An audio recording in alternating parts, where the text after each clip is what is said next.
discrimination in this province and country. It is an issue that we are all passionate about, because without question, every student in Ontario deserves a school environment, including a curriculum and other services that supports their learning and their well-being. As Minister, I'm committed to upholding and promoting human rights, as well as addressing and eradicating all forms of systemic discrimination experienced by students, families, and school communities in this province.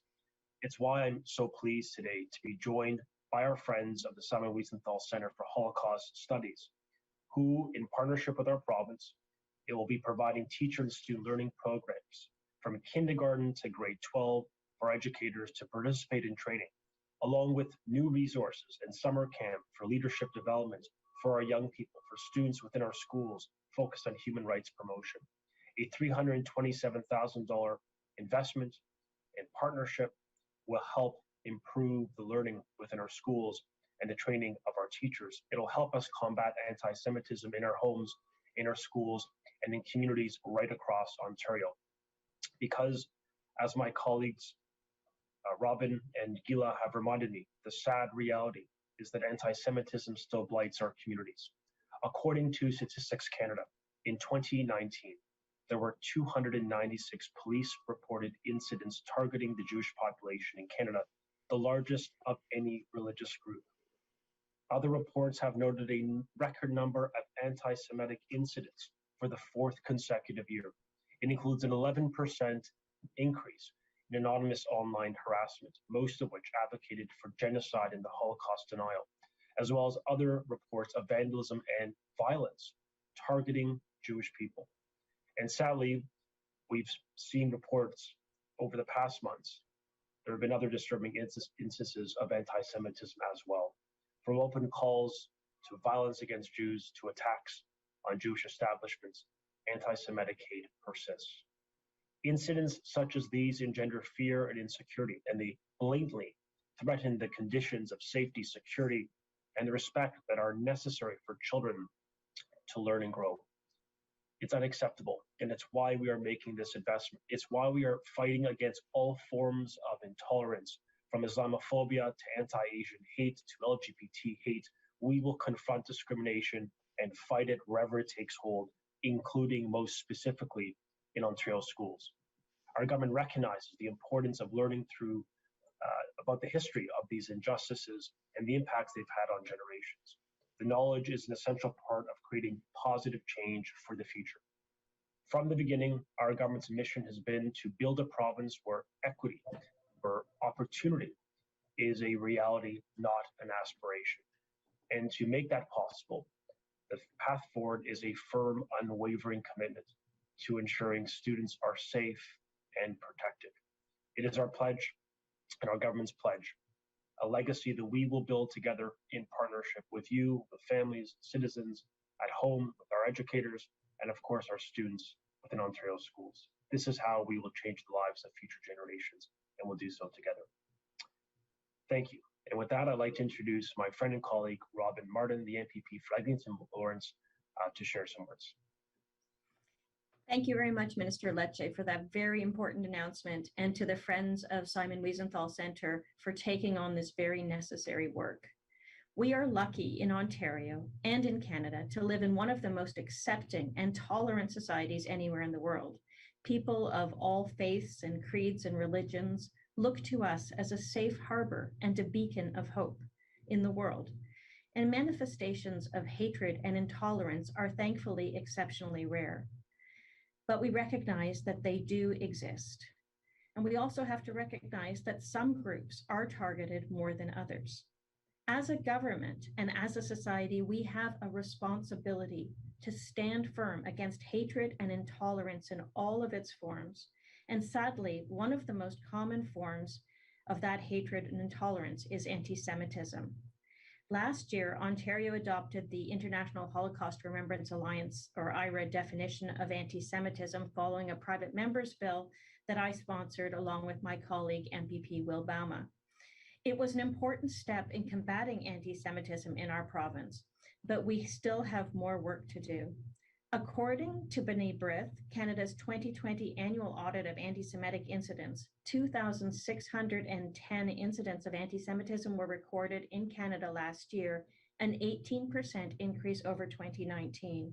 And Statistics Canada most recent report on police reported hate crimes covering 2019, which is the most recent data available, confirms that the Jewish community remains the most targeted religious community for hatred in Canada.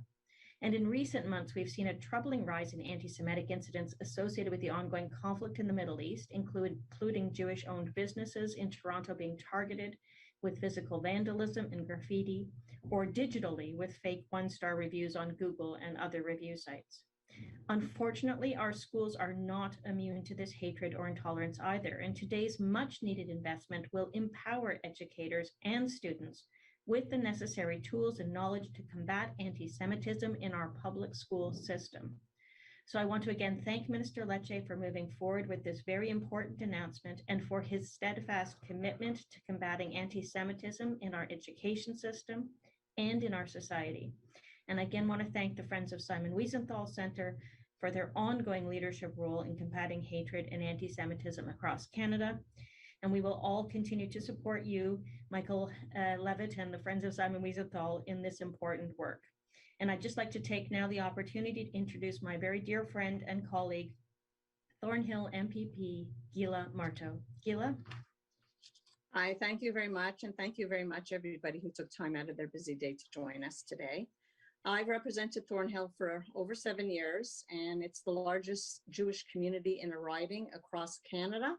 And I became a de facto ambassador, I guess you could say, for the Jewish students on campus and for the entire Jewish community, not just here in Ontario, but across Canada. People have contacted me many times over the years. I guess partly I'm pretty visible, not just because it's such a heavily populated Jewish riding, but because my first name, Gila, means joy in Hebrew. My mother was born while her parents were volunteering to create the state of Israel.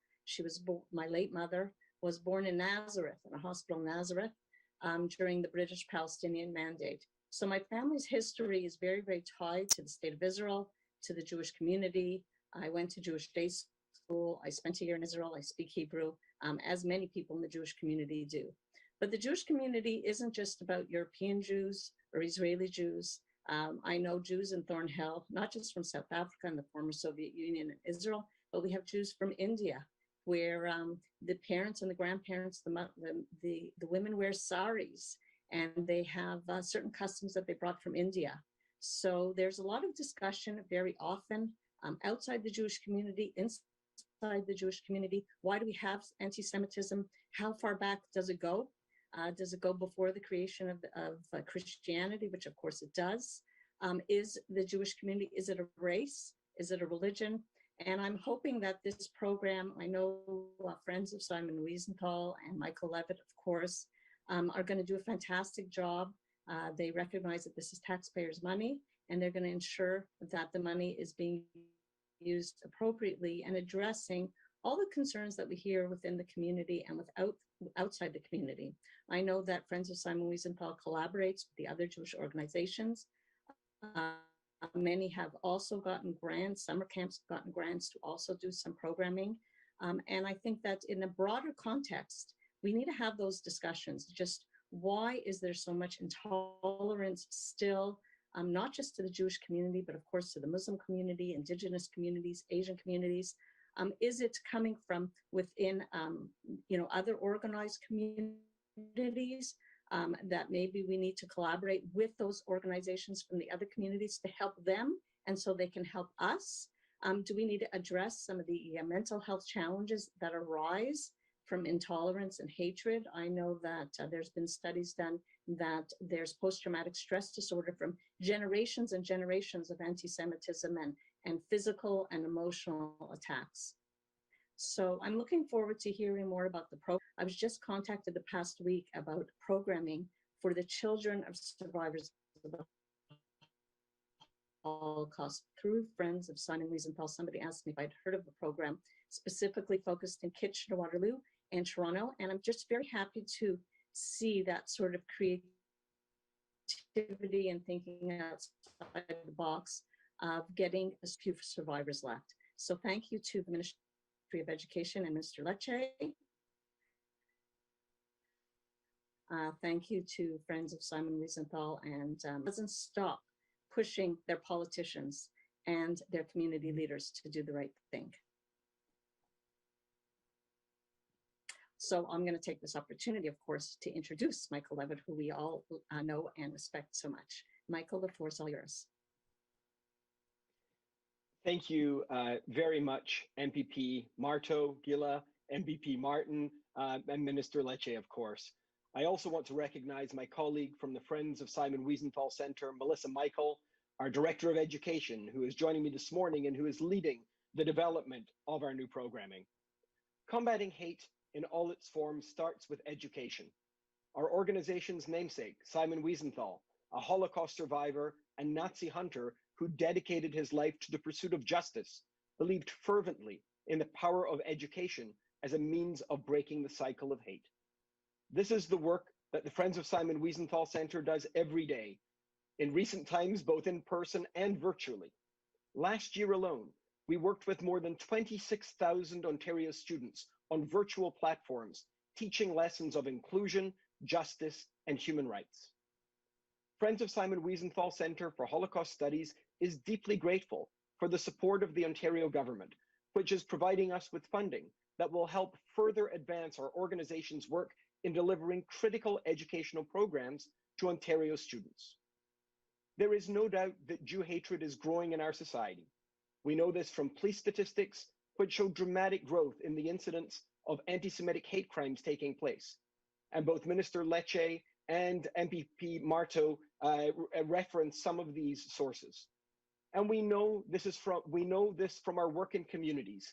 Students of all ages report to us the swastikas carved in bathroom stalls and spray painted on the brick walls of their schools.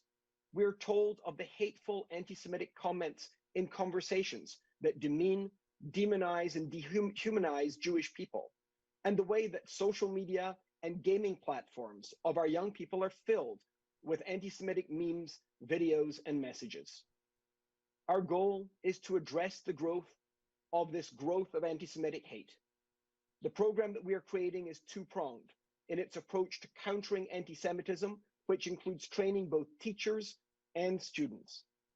The programs will discuss the historical examples and include Holocaust survivors who will courageously share their personal experiences in witnessing firsthand the consequences of hate and discrimination when left unchecked.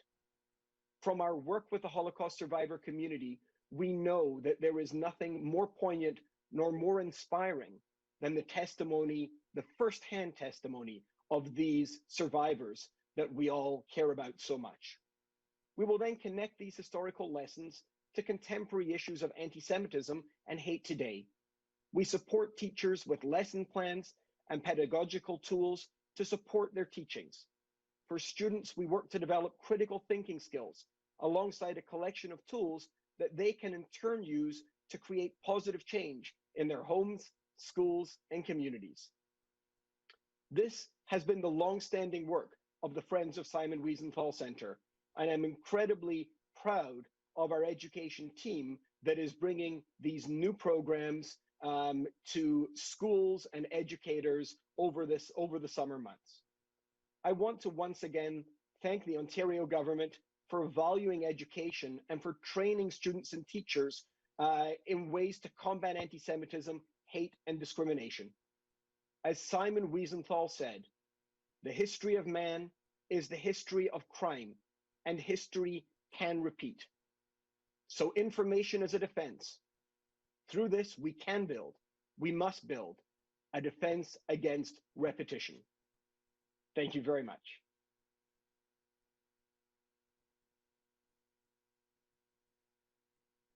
Thank you so much, Michael. We'll now go to the phone lines for questions. Just a reminder, it's one question and one follow-up. First question. From Lorenda Redekop at CBC. Hi there, Minister. I have a question on another topic. I know it's only the beginning of summer holidays, but a lot of parents are wondering, what is school going to look like in September, particularly for the younger students who can't be vaccinated? Will there be minimum standards, for example, when it comes to ventilation in schools, or might smaller class sizes be required? What are you looking at? For sure. Yeah, we have been working on our back to school program for September for many months with Dr. Williams, the former Chief Medical Officer of Health, and actively with Dr. Moore, the current Chief Medical Officer of Health, with one aim, which is to return all children back into class full time in person, where we believe they will benefit from. The fact that vaccine rates are rising, obviously aggressively, 46% plus of the Ontario population is double vaxxed, over 78% has a single dose. This gives us an incredible sense of confidence that the communities that our schools are surrounded in will be safer. And so we're going to continue to encourage high vaccine rates. We've asked for, and working with the Chief Medical Officer of Health, who will be sharing final guidance with the ministry in the coming weeks. We will provide that to parents with the intention of restoring extracurriculars, sports, clubs, and a more social, interactive, yet continuing to be safe learning experience. This morning, I spoke with the chair of the Medical Officers of Health Council, who himself is a pediatrician, who advised us, and confirmed again that the school system in Ontario has been safe. Our intention is to keep it safe with high vaccine rates for those children 12 plus, with low cases in the community. We know absolutely we're going to be able to return kids back to class. And the Chief Medical Officer of Health is working now on the guidance, the final guidance on what we can do to maintain the safety of schools. What I will say on air ventilation is Ontario has $450 million in active air ventilation projects underway, supporting over 2,000 projects in over 1,000 schools. We have improved over 96% of air ventilation systems going back to last October, to the Thanksgiving weekend of the first semester. 90% of our schools with air ventilation systems, mechanical air ventilation systems, had them recommissioned entirely or improved. And the remaining 10% that don't have HEPA units within them. In fact, in Toronto, the 25,000 classrooms that were occupied in Toronto this past year, every one of them had a HEPA filter. We have 55,000 procured in Ontario, and a significant improvement in air ventilation in Ontario. So we're very proud of the work we've already done, but we accept we're going to use this summer to go further, to make these classrooms and schools safer for the staff and obviously for the kids themselves. So we have a multi-layer approach, working with the Chief Medical Officer about, and as soon as we get that guidance, we'll confirm it, we'll release it, and provide plan and certainty to get all kids back. That's our intention, and I think we're well on our way to releasing that in the coming weeks. Can you give some more details on changes that will be coming when it comes to teaching on Indigenous history and current context? Yeah, I appreciate very much that question. I think there's a lot of intersections and the importance of speaking and learning about our history.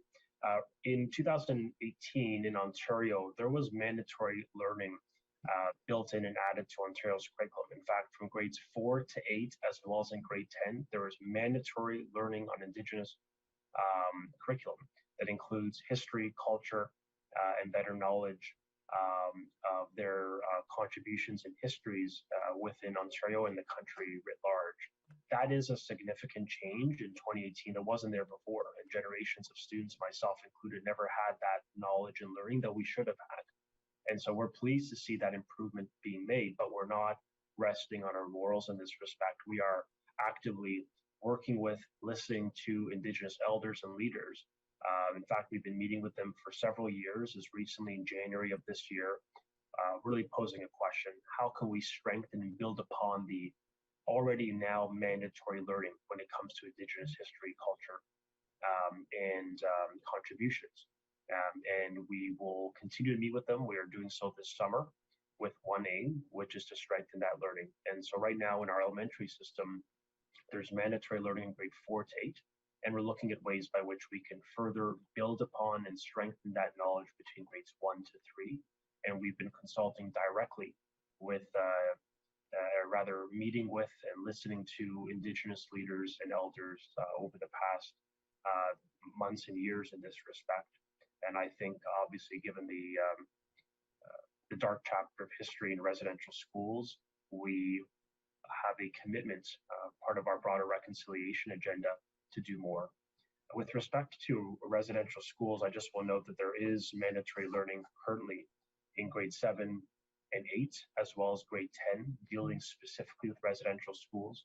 And we think that is so appropriate. That's something that was added in 2018.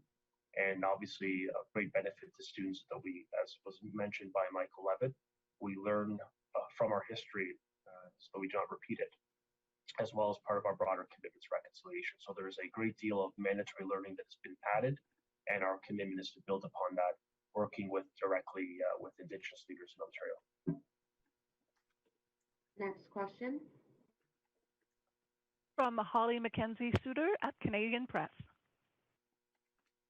Hi, Minister. I wanted to ask you about the vaccinations for youth that second dose accelerated bookings are open today, but I'm just wondering if there are any plans in the works to start doing kind of proactive outreach and contacting youth and families directly to rebook those appointments, just to kind of guarantee we get more people signed up before September. Yeah, we've seen a great rate of young people getting their first dose of the vaccine. We, in fact, expanded the school-based vaccine clinics for youth 12 and up by an additional week.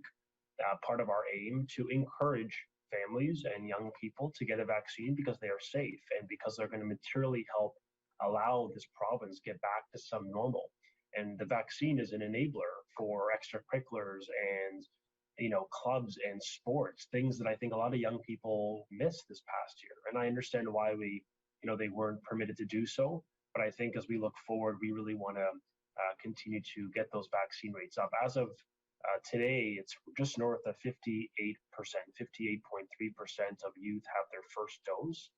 And part of today's announcement is prioritization for the second doses so that they can get those full immunization, their 2-dose summer that I know that they look forward to for a whole bunch of reasons, pedagogical and academic for sure, but even for the social benefits, which we should not discount. Young people, they deserve this, and I want them to see their friends safely. I want them to be able to be involved in extracurriculars and professional development and volunteerism in their community and service-oriented projects, and I want them to participate in sports, which I think all of us know is so important to their physical and mental health. So that's why we've created that capacity. It's why we've set aside the doses. It's why our public health units are working aggressively to promote and encourage on a voluntary basis the vaccines. And it's why today I'm just encouraging families out there to sign their child up 12 plus, because by doing so, our schools will be safer, and it'll allow us to create a much more normal experience that I think many of our young people long for. Yeah, just following up on that, I mean, we know that the accelerated second doses for everyone are kind of by choice and on your own initiative. People have to go about making those bookings. And I know you talked earlier about kind of depending on community levels of vaccination to keep younger students under 12 protected when we get back to school. So I'm just wondering, now that we have so much supply and we're able to offer second doses to everyone, if this is something, yourself and cabinet is talking about, like, is it time to kind of start doing outreach with people and make it easier for them to book those doses rather than kind of leave it up to the parents, families, community members to kind of hope that they are going to sign up for the second doses? Yeah, we are having active discussions about ways by which we can further encourage and promote the vaccine, as it is safe and it's the best defense against COVID-19. It's the best way by which we can return to to a new normal. So in short, the answer is yes, we're having discussions about ways by which we can bolster the percentage and incentivize participation. And in the meantime, we're going to continue through our school system as well as through our public health units and through local public health units to be encouraging and advertising and promoting the safe vaccines should families want them. But we'll continue to communicate additional tactics where we may employ in the coming weeks to really use every asset available to us including our medical practitioners, to continue to promote safe vaccines. Next question. From Randy Rath at CHTV. Yeah, hi, Minister. I'm just wondering, could you tell me which Indigenous leaders and elders you've been consulting with over the last so many months?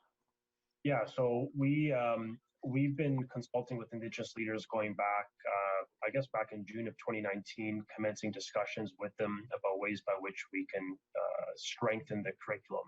But to your question, yes, we did meet with them as recently as January of this year for a meaningful discussion about ways by which we can enhance the mandatory learning in the curriculum. As I noted earlier, in grade 4 to 8, as well as in grade 10, there is now new enhanced mandatory learning as of 2018. It answers the question of why so many of us, millennials and otherwise, never learned this. It was only added in 18, most regrettably, but our government believes we can do more. We are doing more. In July, a meeting will, the Indigenous elders will come together for a meeting and discussion with the government about how we can further strengthen the learning within the elementary curriculum, particularly between grade 1 and 3, to create a full continuum of learning between 1 and 8. With respect to the list, there's 12 Indigenous leaders or organizations we have met with to seek their perspective. I will share that with you following this. There's a list of 12 organizations, including the Chiefs of Ontario, for example, that we have been discussing with and meeting with over the past months and years. And we look forward to that discussion as we meet into July, because we really think this work must continue. We have a duty to reconciliation, and we think this work will complement the mandatory learning in Ontario. And I think more rightfully ensure that students in Ontario learn the culture, tradition, contribution of Indigenous, First Nation, Inuit, Métis within our country. Yeah, okay, thanks for that. Do you hope to have this, I guess I'd call it enhanced curriculum, ready to go by the start of the school year? It's a discussion point we're having with Indigenous leaders. I think we have mandatory learning in the curriculum this September, as was the case last September in grade 4 to 8 and 10, and learning throughout the social studies curriculum. But we're working with them, and we're going to seek their feedback. I really want them to provide advice to governments on how we can get this right, recognizing that there's a significant amount of mandatory learning in the curriculum, and we want to get this right. I mean, as you know, curriculum developments, a meaningful consultation can take some time, given the subject matter and the sensitivity. I want to work with them and get this right. So we're going to continue to have the discussion. There's another meeting point in July, and perhaps at that point we'll be better positioned to speak about the way forward, the timelines, and the implementation, which I can appreciate is important for students and likewise for Indigenous families in Ontario. Go to the next question, and this will be the last question. From Christina Horan at City TV. Please go ahead. Good morning, Minister. I just want to go back to one of the questions that's been asked several times, initially started off with CBC, but when can parents expect to see a very meaningful plan in terms of what's going to be happening for children in elementary schools? Can they start to anticipate that there will be more buses on the road, for example, to allow for social distancing on their way to and from school? Or KF94 masks, something that the government is considering. What are some of the options that are already on the table? Yeah, the Chief Medical Officer of Health, Dr. Moore, is in real time giving advice and will provide final advice to the cabinet. Our school reopening plan. Our intention is to get all kids, kindergarten to grade 12, back full-time in class within our schools. We think it's important. Keep in mind that Ontario schools this past year have been safe, and we're proud of that work. We just want to make sure that we continue to keep them safe, and we continue to allow for a greater emphasis on social development of children, allowing them to interact with each other, as well as participate in things like extracurriculars and sports, which we know is important, not just for their physical health, but as well for their mental health. So those are all decision points that we're working on in real time. We have what I have already announced is a $1.6 billion investment in resources to ensure schools remain safe. I've already announced an $85 million summer learning and school recovery plan, given the gaps that have emerged in reading and in math, allowing us to hire more tutors and staffing and additional supports for areas like mathematics, which we know children need more, not less of, in their lives. We've also announced a over $500 million net increase in funding for the school boards themselves for September. A few provinces have announced tentative plans with major questions like masking to be determined later. We're going to provide final guidance in the coming weeks, informed by the best medical science to ensure our schools remain safe as they have been this year. And over the summer and the coming days, we're going to continue to implement our plan for safer air ventilation, where we have 96% of schools already realizing improvements, but I recognize there's more we are going to do, which is why we have $450 million in active projects improving air ventilation, over 2,000 projects, over 1,000 schools benefiting from this as we speak. And there's more we're going to do. And I think we'll get the advice from Dr. Moore, and we'll announce it, provide clarity, confidence, and guidance to everyone from our students to our educators and our parents, and a pathway to get our schools open so they can stay open for the benefit of children in Ontario. Follow up? And this will be the last. And now that, thank you. And now that, many students or most students will be able to have a 2-dose summer and return to school in September fully vaccinated, is your government recontemplating asking for double vaccination shots, much like children have to have for measles and all of those shots that they're supposed to get, the booster shots, and having that as a passport moving forward, perhaps not for the 2021-2022 year, but potentially for 2022-23? Yeah, I mean, at this point, that's not the intention. I mean, it is a choice in Ontario to get a vaccine. We are encouraging it. We've made them available and accessible, and we continue to promote the safe benefits of vaccines in the context of returning to the normal, not just for ourselves, but as a society and as a country. But at this point, there is no intention to do that. Obviously, we'll continue to seek the guidance of the Chief Medical Officer of Health and other authorities on these fundamental questions. But for now, our plan for this September is encourage as many individuals to get a vaccine in the heart of their communities at local immunization clinics and pharmacies. We've increased the access points significantly over the past months. And I think the data speaks for themselves. 78% of the population has at least one dose, and roughly half, 46% to be fair, are double vaxxed. So we're making tremendous progress. We want to continue to see more young people get their vaccines. And I think the incentive for a young person is, by doing so, obviously, consulting with their families, but by doing so, it allows them to return to, competitive dance, things like sports and competitions, intramurals. These are things that, perhaps we took for granted as a society until COVID-19, but we all know how positive those experiences are to anyone, a young person or an adult for that matter. So that's why our focus is on getting the vaccine rates up, case count down, to reopen all schools and keep them open. We know how important it is this September to provide that stability, and that's going to require all of us to continue to follow the public health rules in order to achieve those benchmarks and just keep our kids learning safely in schools.